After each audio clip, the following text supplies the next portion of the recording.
इसलिए शुद्ध रूप में श्रवण करके हमको अग्रसर होना है। संसारिक बातों को तो छोड़ ही दीजिए, ब्रह्मांड में जितनी लालसार कामना बात इसको तो छोड़ दीजिए। परमार्थ में भी एक सीधा रास्ता नहीं, उसमें भी कोई चाहेगा यशोदा मैया जैसे बात्सल्य हो, कथाओं जैसा कृष्ण से खेले भी गोपी जैसे, ये नहीं होगा। एक उसमें जीव का स्वरूप एक ही।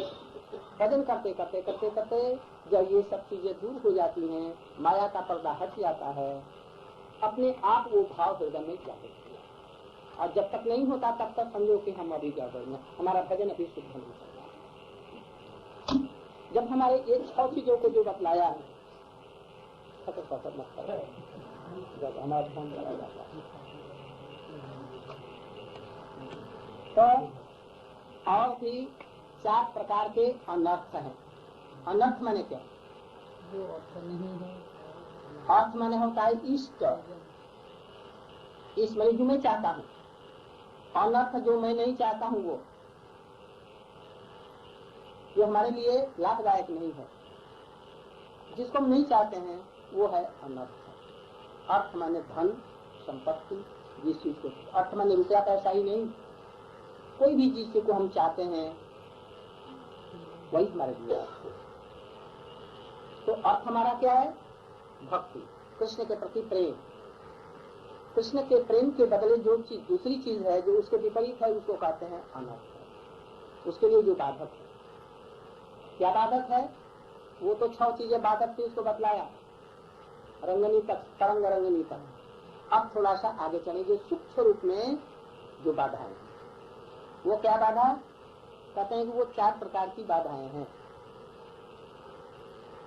पहला है दुष्कृति उद्धव, जो हमने पूर्व जन्म में इस जन्म में दुष्कृतियां, दुष्कृति जो खराब जो कार्य किए हैं, जिसको साधारण रूप में पाप कहते हैं, अनाचार कहते हैं, ये सब जो हमने की और उसका फल अभी आ रहा है, वो भजन में बाधा देता है।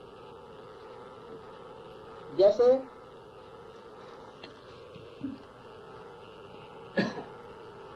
हमने पूर्व जन्म में किसी से भी साद्वेष की, उसे मारा, उन्हें जान से मार डाला या जान से नहीं मार डाला, उसका अपमान किया बहुत बार, वो तो अपमान आएगा ना, जरूर आएगा, रिएक्शन आएगा।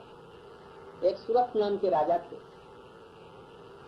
उन्होंने स्वर्ग पाने के लिए लाखों बकरे और भेड़ों की बलि दी, 1-2 नहीं, लाखों को। जब मृत्यु का समय आया तो स्वर्ग में जाने लगे, क्योंकि ये यज्ञ किया है ना। तो जितनी जानवरों को मारा था एक लाइन में खड़े होकर के और फरसे लेकर के खड़े हो गए। पहले जो आपने मारा है इसका फल भोगते जाइए, तब जाइए वहां। अब खड़े हैं, बस मारे और गिर करके छटपट कर लाखों की कतार देकर के कम काटने लगे। मरे तो नहीं, क्योंकि वो भोग का शरीर, ये तो मर ही गया, फिर भोग का शरीर लिया। जैसे स्वप्न के आदमी को काटते हैं ना, और उसमें दुख होता है, उठने पर तो कुछ हुआ नहीं, किंतु दुख शरीर काटता है, उसमें भी दुख होता है, जो शरीर में होता है स्वप्न में भी किसी को कोई कष्ट होने का। तो वैसे ही वो देख रहा है, लाखों लोग खड़े हैं पकड़े और भेड़, और उनको मारने के लिए तैयार, एकदम कांपने लगते, गिर गए। नारद जी ने उनको दिखाया अपने जोग बल से, ये देखो हिंसा का फल क्या है, स्वर्ग पर ना जाने कितने दिन पर दिख जाएगा। इसे कभी भी हिंसा इत्यादि नहीं करनी चाहिए। तो उसने जो हिंसा की, अब वो भजन करने के समय में वो आती है, अरे हाय हाय मैंने तो कुछ किया नहीं, ये तू क्यों आ रहा है? दुख आ रहा है, यूं ही नहीं आ रहा है, तुमने निमंत्रण दिया है, दुख का पहले जो किया ना वो सब आ रहे हैं। इसलिए दुष्कृति जो आपने खराब काम किया है, छोटा बड़ा अच्छा बुरा जो किया है, वो सब उसके फल आएंगे। ये दुष्कृति के द्वारा आए हुए ये फल, इसलिए भजन में कभी कभी ये बाधा देते हैं। उस बाधा से यदि कोई घबरा गया था, जिस ठाकुर जी को उठा कर जमुना में फेंका, पानी में फेंक, देखा हमारा बेटा मर गया, हमने इनको पुकारा 1000 बार, कहा जो ठाकुर जी है सावधान जी, हमारे बेटे की रक्षा कर दिया, बेटा हमारा रक्षा नहीं है, कैसे उठा बेटा, तो ये पक्का सीधा है, हम झूठ मूठ नहीं किए देंगे। हो गया भजन विचलित हो जाता है। इसलिए ये सब बाधाएं हैं। ये दुष्कृति कुछ है। ऐसे मैंने एक संक्षेप में बताया, लाखों ऐसे क्रियाएं हो सकती हैं जो अभी हम करते हैं, इसलिए आगे के लिए नहीं करना चाहिए। अंडा खाना, गोश्त खाना, बड़े बड़े मांस के क्या कटलेट और क्या क्या बनते हैं, बड़े आराम से खाते हैं। आप मिस्र के हवाई अड्डे पर पहुंचेंगे, आपको बड़ी सुंदर सुंदर चीजें मिलेंगी। क्या? मुर्गी का भी बच्चा एकदम छोटा कोमल, उसको चाकू से काट करके, नींबू दे करके, नमक दे करके, चना जैसे खाता है ना कच्चा, नहीं समझते हैं कि इनमें कोई दोष है। अंडे में कोई दोष नहीं, इसमें सफेद आलू समझते हैं, किंतु इसका नतीजा इतना भोगना पड़ता है जाते में पीस देगा वो काम, नहीं समझते हैं।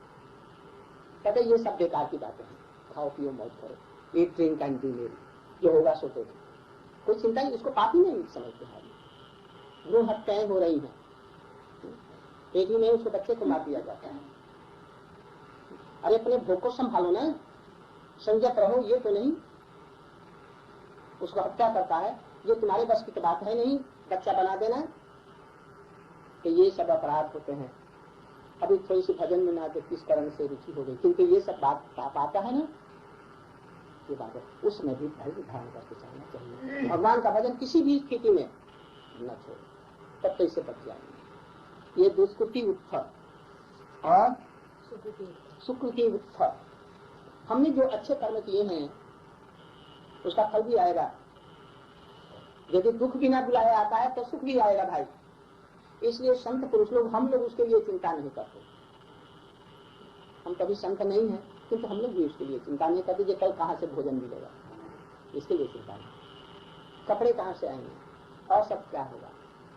हमारा कर्म जो ये शरीर दिया है तो बचपन से लेकर के अंत तक ये जरूर जैसे दुख आ रहा है बिना बुलाए, वो भी निश्चिंत होकर के वो भजन करते हैं, भगवान पर सब कुछ समर्पण कर देते हैं। जो होगा, जो होना है वो तो होगा ही। इसलिए दुष्कृति उत्थ हुआ और सुकृति उत्थ। जो तुमने पुण्य के फल के कार्य किए हैं, प्रत्येक व्यक्ति कुछ न कुछ पुण्य का काम करता है, अनाश्रित होता है। हमारी हिंदू संस्कृति ऐसी है, किसी को दान, गरीब आते हैं उनको दे दिया, कभी कभी उसे भगा भी देते हैं, गाली गलौज भी करते हैं, कभी मारपीट भी देते हैं। जब पुरुष लोग नहीं रहते तो यदि कोई भिखारी अतिथि आ जाता है तो महिलाएं बड़े प्रेम से, और यदि उसने कह दिया जैसे मैं थोड़ा सा हाथ देखना जानता हूँ, तब तो कोई बात नहीं। हम लोगों से बहुत बार लोग, बहुत सब लोग पूछते हैं महात्मा जी आप हाथ देखना जानते हैं, प्रणामी लेकर के पहले, और तब वो पूछेंगे, बल्कि वो पूछेंगे हम कहते भैया हमको कुछ नहीं, ये सब नहीं। हाँ, उसको उलट देना हम जानते हैं, विधि तो हम लोग उलट देंगे। हरिनाम के बाद तुम हरिनाम कहो, तुम्हारा यदि बुरा दिन है वो सब ठीक हो जाएगा, ये तो हम जानते हैं। किंतु तुम्हारा क्या होगा, क्या है, तुमने क्या किया, ये सब हम जानने पर भी नहीं बतलाएंगे। हम लोग समझ जाते हैं कि हाँ क्या किया है। एक आदमी को विष चढ़ा है तो समझेगा नहीं ये सांप या बिच्छू ने काट दिया है, या कुछ ऐसी बात है। यदि नाक से बलगम आ रहा है तो हम समझ जाएंगे नहीं इसको कोड़ लगा है। तो वैसे संत पुरुष लोग जान जाते हैं जैसे पूर्व जन्म के क्या कर्म है, कैसे क्या है और उसका कैसे होगा, तभी इसको झंझट नहीं हो जाते। इसलिए सुकृति के द्वारा जो पुण्य है और पुण्य के द्वारा जो कर्म है उसका फल भी तो आएगा। क्या आप कोई भी बिजनेस नहीं कर रहे और काफी रुपए पैसे आ रहे हैं, कुछ भी नहीं करते तभी आ रहा है, और टाटा बिरला के घर में जन्म हो गया, वहां पर कुछ भी नहीं करते हैं तभी देखिए कितना संपत्ति। अभी हिंदू ब्रदर्स लोग हैं, मैं बम्बई में था तो सुना, वो हमको ले भी गए थे अपने घर में। तो उनका एक लड़का था, एक ही पिता बड़े भाई का, और एक ऑस्ट्रेलियन लड़की पर हो गया, उससे प्रेम कर लिया और उसने इनकार कर दिया कि हम इंडियन से शादी नहीं करेंगे। ये कुछ श्यामला और वो थी गोरी, बस वो तो गोरा और सफेद था वो, बस उसने सुसाइड कर लिया, बीज खा लिया, मर गया।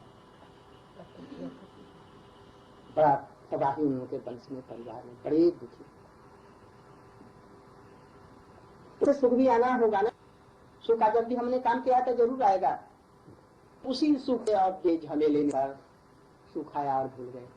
हिंदुजा के घर में जन्म हुआ और खूब सुख आ रहा, भजन होने देगा, हमारे संत लोग बेवकूफ नहीं थे जो बड़े बड़े राज्यों को छोड़कर उनका भजन करने के लिए। ये सब अतिरिक्त अर्थ, अतिरिक्त प्रतिष्ठा इत्यादि सभी चीज यदि ये उसमें प्रभाव नहीं है कि भगवान के भजन की सेवा में लगा दें तो उसको डुबा देगा। इसलिए शुक्र की माने पुण्य जन्म, पूर्व जन्म के पुण्यों से जो वैभव प्राप्त हुआ है वो भी भजन में बाधा देगा जो आएगा तो अधिक। इसलिए जितनी जरूरत है उतनी चीज हमारे संत लोग या हमारे पूर्व के हमारे वंशज लोग ऋषि महर्षि घर वास्ते भी उतना ही संग्रह करते थे जितना जरूरत। मधुमक्खी का छाता सारा वर्ष मधु फूलों से लिया, हम लोग तो मधु नहीं फूलों से ले सकते, बड़ी मुश्किल से लिया। और छाता ये जाड़ों के दिन में बैठ करके आराम से मधु का पान कर। और एक नटखट बंदर आया और बंदर का भाई वो बानर नर ही आया, बहलिया या बानर ही आया और उसको तोड़ करके कपड़े में निचोड़ करके ऐसा ही बताया और लाखों मधुमक्खियां उसी के अंदर में मधु होकर के रस उनका निकल गया। राम नाम करते ये इस तरह से हम लोगों की धन संपत्ति को भी ऐसा नहीं बनाए मधु को जैसा काम है, तो ये हमारा काम है। इसलिए कहते हैं कि सुकृति उत्तर, सुकृति से आने वाले जो सुख है आएंगे, किंतु उनको कैसे रखो, जनक की भांति, अम्बरीश महाराज की भांति, पांडवों की भांति, उसमें हमको मरना न पड़े, उसका सदुपयोग करें। किस रूप में? परिवार का भरण पोषण तो करेंगे, ठाकुर जी की सेवा हो, संतों की सेवा हो, हमारा परमार्थ हो, इसके लिंक में किया जाए। कोई चीज भी मना नहीं है, कोई भी वस्तु भगवान का विरोधी नहीं है, धन भी नहीं, कुछ भी नहीं, उसका व्यवहार ही दोष, उसका सद्व्यवहार उसको ऊपर उठा देगा और उसका दुर्व्यवहार करेंगे। एक चाकू है, उसे सेब काट लो, उसके छिलके उतार करके खाओ, सब्जी बना लो और उसके सदुपयोग है। और यदि अपने छुरी को लिया और अपने या अपने मित्र के गले में दिया तो ये दुर्भाग्य, तुमको मरना पड़ेगा। इसलिए सब चीज का सद्व्यवहार होना चाहिए।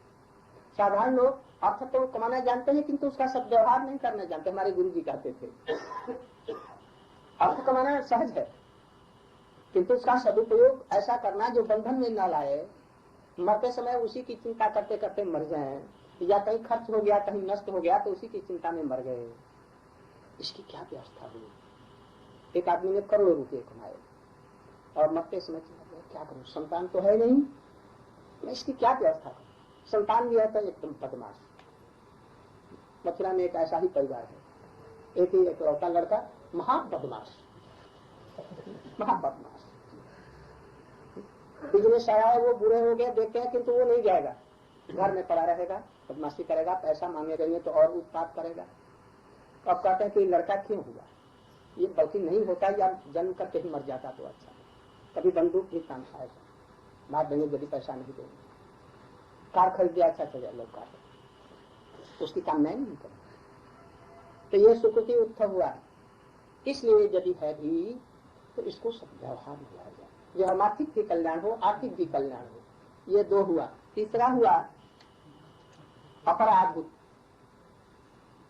वो सब तो पाप जैसे है, उससे रिहाई हो सकती है किंतु अपराध वाला से भयंकर है, बहुत भयंकर, ये चौपट कर देगा। इसलिए अपराध नहीं। अपराध कुछ प्रकार के हैं।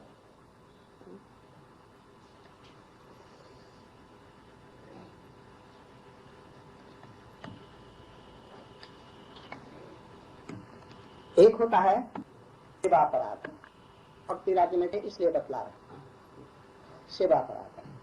ठाकुर जी की सेवा करी करी बाल गोपाल या राधा कृष्ण या जैसे भी सबके घर में कुछ जरूर होता होगा, बहुत से जगह अधिकांश मंदिर है विशेष करके त्यागी लोगों के लिए, जो त्याग करके और संन्यास का बाना या ब्रह्मचारी का बाना पालन करके त्यागी का रह करके घर बार माता पिता को छोड़ करके आए, ऐसे लोगों के लिए अपराध बहुत भयंकर है।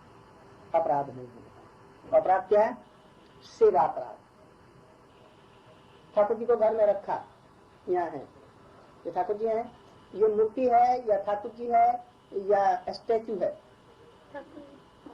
क्या चीज है ये? स्टैचू तो नहीं, स्टैच्यू में और मूर्ति में, विग्रह में क्या अंतर होता है ये समझना चाहिए भक्त को जो भजन करता है। साधारण नहीं समझेंगे। मनोरंजन के लिए जो चीजें रख दी जाती है वो है स्टैच्यू के समय, पिताजी के स्टैच्यू, माता जी के स्टैच्यू, सुभाष चंद्र बोस की, जवाहरलाल नेहरू की। अभी आ रहा था, देखा राजेंद्र बाबू का वो स्टैच्यू कहीं रास्ते में लगा हुआ था, कहीं गांधी जी का अपने लोटा क्या डंडा, हाँ वो लेकर के और चल रहे हैं ऐसे धोती पहने हुए। ये सब स्टैच्यू, किसी का यहीं तक स्टैच्यू होता है। हम लोगों के वैष्णव धर्म में यहाँ तक का नहीं होता है, बैठा हो या खड़ा हो। तो ये शिव विग्रह काम करके चलते हैं। शिव विग्रह माने भगवान, प्रतिमा न हो तुम्हें साक्षात। सालाग्राम शिला जो है टुकड़ा, वो काला सा, वो पत्थर नहीं है जहाँ काल से ठोकर मार दिया, गए तब जहन्नम में, देखने में पत्थर ही जैसा, किंतु सालाग्राम उसके चिन्ह सब बतलाए गए। ठाकुर जी को सालाग्राम शिला को, राधा कृष्ण को यहाँ पर रख दिया, गुरु जी के भी रख दिया, और जूता चलते हुए लगाते हुए आराम से सिगरेट फूकते हुए भजन भी करते हैं। ये क्या हुआ? शिवापराध हुआ कि नहीं हुआ? एक पूज्य व्यक्ति आ जाए, कोई बड़ा अफसर आ जाए या पिताजी आ जाए, उनके सामने सिगरेट पिएंगे और उनके सामने ये मूर्ति के सामने करेंगे तो इसको ये समझे कि आप स्टेच्यू समझ रहे हैं, तो इसलिए नहीं रखना ही अच्छा है। और यदि रखते हैं तो ठीक से रखिए, उसका पूजन कीजिए, सेवा अपराध नहीं है। ठाकुर जी को यहाँ रखा और किसी ने कुछ गड़बड़ी किया, उसे एक थप्पड़ मारा। किसी को डांटना, किसी को अधिक प्रेम करना ठाकुर जी के सामने नहीं। क्यों? डांटने वाले, फटकारने वाले प्रभु हैं।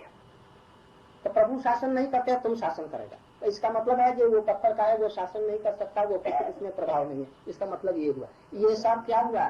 शिवापराध। अभी ऐसे 32 प्रकार के शिवापराध हैं। ये सब नहीं होना चाहिए। जो साधक उन्नति करना चाहता है, भजन में प्रवेश करना चाहता है, खूब अच्छी तरह से याद रखनी चाहिए। ठाकुर जी के सामने पैर पसार देना, कड़ी कड़ी बात बोलना, शोक करना, कोई कुछ हो गई बात, शोक कर रहा है, मैं तुम्हारी गई, मैं तुम्हारी गई। वो ठीक से विचार करके जो कुछ हो रहा कर रहे, हम उसके लिए शोक करते हैं। इसलिए ये सब से अपराध होगा।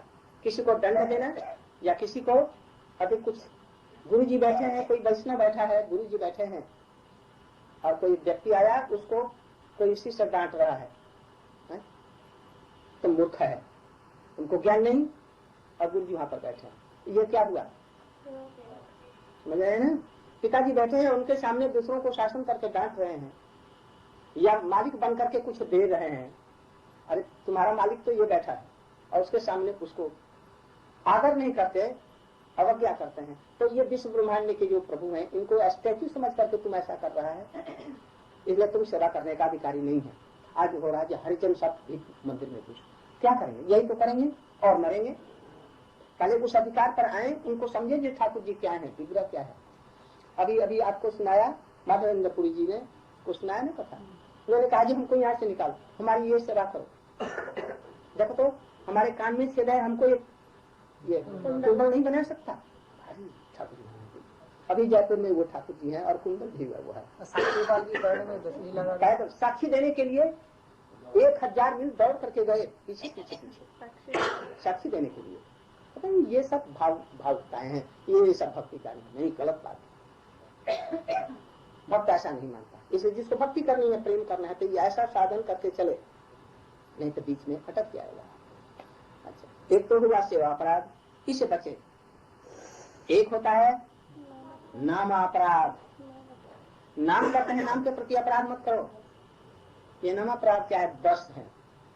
अब इसको बतलाएंगे तो सारा चला जाएगा। इसलिए ये समझो, वैष्णव की निंदा मत करो, संतों की निंदा मत करो, गुरु जी की अवज्ञा मत करो। भगवान का नाम और सब साधन जितना है, काली दुर्गा का पूजा या और सदाचार, ये सब नाम के बराबर है, ऐसा मत समझो। नाम लेते हुए आलस्य मत करो। नाम में इतनी महिमा बतलाएगी, एक नाम करने से उसका संसार पूरा दूर हो जाता है और उसको सर्व सिद्धि हो जाती है। ये सब बेकार की बातें हैं। वो हुआ है कुछ रुचि बढ़ाने के लिए ऐसा कर दिया। जैसे पता है ना, ये घोड़ा कोई आसमान में उड़ रहा है। अरे घोड़ा कहीं आसमान में उड़ता है? अरे ये तो हनुमान जी जैसा वीर है, हनुमान जी जैसा वीर हो जाएगा।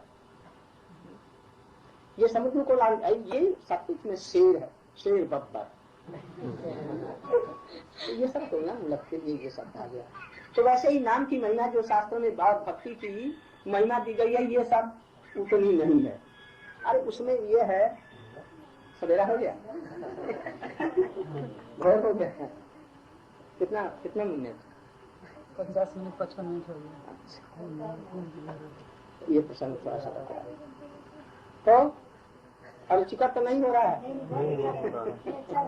जिसको भक्ति की जरूरत है इन सब पे विचार नहीं तो भजन में उन्नति नहीं होगी। तो वैसे ही बस कभी किया कभी नहीं किया, मैंने उस धारा से धारा प्रभावित नहीं। इसलिए मैं ये सब बतला रहा हूँ कि हम लोग ठीक ठीक अपने गोल तक पहुँच सके, भगवान के प्रेम को पाएं। जहाँ जहाँ कोई बाधा है उसके लिए ये सब शास्त्रकारों ने भजन करके देखा जी यहाँ पर ये नुक्स है, उसको दूर करने की आप लोग भी इसको चेष्टा करेंगे। ऐसे नमापराध शरीर में अंधता और ममता, मैं और मेरापन का भाव मत रखो। इसके अंदर में है आत्मा। ये शरीर जाएगा, अवश्य जाएगा, कोई नहीं रोक सकता, विश्व की कोई भी शक्ति नहीं रोकेगा। हाँ, भजन के प्रभाव से ये शरीर को छोड़ करके जो शरीर जो उस समय मिलेगा वो नहीं नष्ट होता। जैसे हनुमान जी का शरीर, नारद जी का शरीर, ध्रुव जी का, और ऐसे वो अदल बदल नहीं होता। वो ऐसे इसी से बैकुंठ और यही जहाँ जहाँ भी जाना होगा वायु की गति से चारों तरफ उससे भी अधिक हो जाएगी। यहाँ तक तो बैकुंठ की गति इसी शरीर से हो जाती है, उसमें ध्वंस परिवर्तन कुछ नहीं होता। इसलिए नमापराध से दूर रहो। शास्त्रों में जितनी भी नाम की महिमाएं लिखी गई है वो एकदम पूर्ण सत्य, बल्कि आंशिक रूप में लिखी गई, पूरा नहीं लिखा गया नाम का प्रभाव क्या है। इसलिए उसका विश्वास पूर्ण रखो। जो शास्त्र में जो नाम की महिमा दी गई वो सब सत्य है। गुरु जी की अवज्ञा नहीं करनी चाहिए, भूल करके भी उनको मनुष्य मत समझो। कृष्ण भी तो टट्टी जाते होंगे दिखलाने के लिए और रोते होंगे, उनको भूख लगती थी, चोरी भी करते थे और लोगों से लड़ते भी थे, पक्षपात भी करते थे। उनको साधारण मनुष्य मत समझो, वो ऐसा अभिनय कर रहे हैं। अभिनय करना यथार्थता एक नहीं है, इसलिए गुरु को ऐसा मत समझो। यद्यपि सब गुरु एक बराबर नहीं होते हैं, कुछ लोग निम्न अधिकारी के भी गुरु होते हैं जो कोई नाम का उपदेश दे देते हैं, सिद्धि अभी नहीं है, उनको भी मान लिया गया। जहाँ ये भगवान के तरफ में ले चल रहे हैं इसको भी भगवत स्वरूप ही मान लो। किंतु गुरु कौन है? नारद जी जैसे लोग जिसके हाथ ऐसा रख दिया और जो कुछ जाओ तुम्हारी सब सिद्धि हो, समस्त वेद की विद्याएं सबको आ जाए, तुमको कृष्ण प्रेम अभी हो जाए। वो कुछ उत्तम अधिकारी वैष्णव जो गुरु है वो अलग है, किंतु इस गुरु को भी जो थोड़ा सा आगे बढ़ा रहे हैं इनको भी सम्मान देना उचित है। कर्मी लोग भी अपने गुरु को सम्मान दे। तो यथार्थ जो नाम की इच्छा और मंत्र देने वाले हैं इनके प्रति क्यों नहीं याद रहे। जो थोड़ा सी गए हैं उनका भी हम कृतज्ञ हैं। किस भी तरह से हमारा मोड़ को उन्होंने भगवान की तरफ में मोड़ा है, और जो शिक्षाएं दे रहे हैं जो वहां तक ले जा रहे हैं ये सबको सम्मान यथा उचित देना चाहिए। ये एक हुआ। और एक होता है वैष्णव अपराध। अपराध में कहा गया नहीं, विशेष रूप से है वैष्णव अपराध है तो इसमें तो भी। और एक है भगवत अपराध, भगवान के प्रति अपराध, वैष्णव के प्रति अपराध। एक होता है नाम के प्रति, एक सेवा। ये चार प्रधान है। कभी समय मिलने पर इसको विशेष रूप से बतलाऊंगा। अब इसमें जो सेवा अपराध है ये हरिनाम करने से, प्रार्थना करने से, ठाकुर जी की सेवा करने से ये तो सहज में दूर हो जाएगा। ये अत्यंत अपराध नहीं है। ये थोड़ी से प्रयास से इससे हम बच भी सकते हैं और हरिनाम के द्वारा, स्तव स्तुति के द्वारा ये सब चीजें दूर हो जाएगी। वैष्णव का अपराध बड़ा भयंकर है। वैष्णव कौन है? जिन्होंने नाम का आश्रय ले लिया है, नाम को ही स्वयं भगवान समझते हैं, कुछ तत्व ज्ञान भी उनको हो गया है, ये जड़ है ये चेतन है, और कुछ संबंध ज्ञान भी हो चुका है। संबंध ज्ञान मैंने क्या? मैं दास हूँ, वो प्रभु है, कौन किस्म के हम दास हैं, कौन तरह के प्रभु हैं, ये भी थोड़ा सा ज्ञान हो गया। भक्ति राज्य में कुछ प्रवेश कर सकते। और तीसरे जो हैं वो मध्यम अधिकारी में आ गए हैं। ये मध्यम अधिकारी का पहला मध्यम अधिकारी थे और उसे उत्तम अधिकारी, उसमें भी उत्तम अधिकारी में हंस, परमहंस, कुटीचक, बहुचक, बहुत प्रकार के हैं, बहुत बहुत सूक्ष्म विचार है। सुखदेव गोस्वामी जी भागवत हैं, किंतु नारद जी उनसे परम भागवत हैं। इसका सब विचार है, सब सभी बराबर नहीं है। तुलसी के पत्ते सब बराबर होने पर भी वैष्णव सब एक बराबर नहीं है, और सबको लीतापोती कर करके सब पापड़ बेल दिया एक साथ में, सभी एक हैं, अपराध होगा। एक वेश्या को, एक माँ को, दोनों का है, दोनों तो महिलाएं, दोनों के एक सिंहासन और दोनों का जो आदर करते हैं, ये पार्थक्य नहीं समझते हैं, तो उनका ये माता के प्रति अपराध हो जाता है। इसी तरह से वैष्णवों को के प्रति कोई अपराध न हो, उसके लिए बतलाते हैं किसी वैष्णव पर तनिक भी कोई प्रहार मत करो, विशेष करके जिनको संबंध ज्ञान हो गया है, हरिनाम करते हैं, भगवान की कथा सुनते हैं, भगवान पर आश्रित हैं, उनका कभी भी प्रहार मत करो, उनकी कभी भूल करके निंदा मत करो, किसी प्रकार से निंदा मत करो। वैष्णव यदि दोष भी है तो दोष मत देखो। क्यों?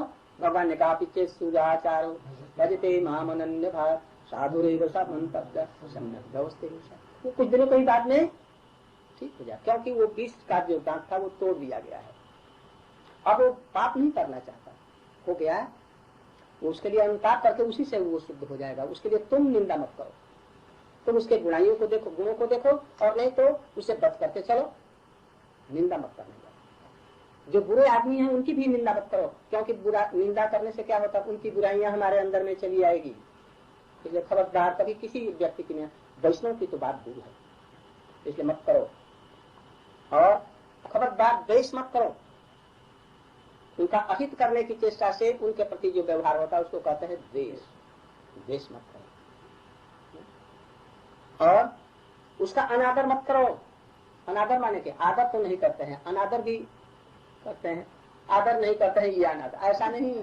आदर करना था, दे करके उठ करके खड़े हो, जब आ रहे हो पधारिए, जब जा रहे हो उनके 2 कदम उनके पीछे चल करके चलना चाहिए। पानी पिएंगे, पानी लेकर के रखिए, आदर करो। अनादर वही करेंगे तभी जाएगा, इसलिए अनादर मत करो। निंदा, मारपीट और ये सब चीजें तो ये अलग रहे, अनादर भी मत करो। कुछ आदमी तटस्थ रहते हैं, निंदा भी नहीं करेंगे, आदर भी नहीं करेंगे, हम तटस्थ हैं। तटस्थ रहना भी तुम्हारे लिए खतरनाक है। वैष्णव के प्रति, ठाकुर जी और भगवान के प्रति तटस्थ नहीं रहना है। ये निर्विशेषवादी अद्वैतवादी होते हैं, जिसको हमारे आचार्यों ने खंडन करके निरस्त किया। तटस्थ कभी नहीं रहना चाहिए भक्ति से। और क्रोध मत करो वैष्णव पर, खबरदार मत करो, नहीं तो गड़बड़ हो जाएगा। क्रोध किसी पर मत करो, किंतु वैष्णव यदि हो गया तभी क्षमा है, उसका तो निराकरण हो जाए। किंतु वैष्णव पर जो हरिनाम करने वाले हैं, शुद्ध रूप में भगवान पर आश्रित हैं, जो कुछ बढ़ चुके हैं, ऐसे वैष्णव पर खबरदार क्रोध न करो। और वैष्णव के मिलने पर यदि आनंद नहीं होता, हर्ष नहीं होता, प्रसन्नता नहीं होता, ये भी अपराध है। और की तो बात क्या समझ रहे हैं ना, वैष्णव को देखते ही चित्त प्रसन्न हो जाए, ये बात ठीक है। आज यदि देख करके आ रहे हैं बस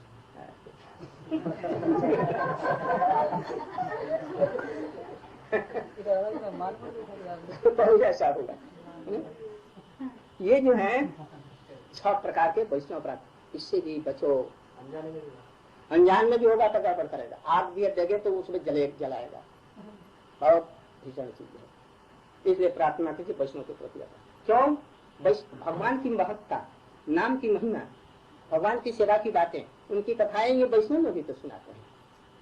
और उनके प्रति ऐसा होगा यदि भूल से भी हुआ, भूल से तो नहीं, आजकल भूल से नहीं होता, जानबूझ कर ये हमारी पार्टी है, ये हमारी पार्टी है। भक्तों की कोई पार्टी नहीं। नारद जी कौन से पार्टी में है? सुखदेव गोस्वामी कौन पार्टी में है? हम लोग की पार्टी है, यही सब हमारी पार्टी है। भक्त जहाँ पर हरिनाम करते हैं, यहाँ हरिनाम होता है, जो हरिनाम करता है, सब गुरु का आश्रय करता है, सभी लोग हमारी पार्टी के हैं। हमारा वंश बढ़े, वो उस दल के हैं और हमारे गुरु जी तो इस दल के हैं, कभी उनको यहाँ पर मत आने देना, उनका नाम हम नहीं सुनना चाहते हैं। अरे वो बहुत जरा उन्नत है, उन्नत से क्या है, हमको तो पार्टीबाजी अपना दल बढ़ाना है, भक्ति का नहीं। ये गड़बड़ है। इन सबको देख करके विचार करके चलना। आज जरा समय हो गया, डॉक्टरों ने हमको निषेध किया है, हमको बार बार निषेध कर रहे हैं, इसलिए आज यही पर समाप्त करता हूँ। कल इसके बाद में आप लोग उत्साह के साथ में इन चीजों को धारण करें। तो भक्ति में है, मैं कुछ गुरु का शिष्य है, ये आज तक कभी नहीं हुआ था, अब होने लगा। पहले लोग था जो अपने शिष्य को आदर नहीं देते थे, दूसरे शिष्य को अधिक आदर देते थे। जैसे अपना बेटा आया, दूसरे का एक बेटा आया, अपने बेटे को रख करके दूसरे के बेटे को छाती से, ये है प्रेम ना। ठीक है। ऐसा ऐसा गाता नहीं आएगी तो वैष्णव धर्म नहीं है। ये वैष्णव धर्म में ये कैंसर और टीबी भगवान इसे रक्षा मैं अपना वक्तव्य समाप्त करता हूँ। यदि कोई बड़ी बात हमारे मुख से निकल गई है तो आप लोग इसके लिए क्षमा करें।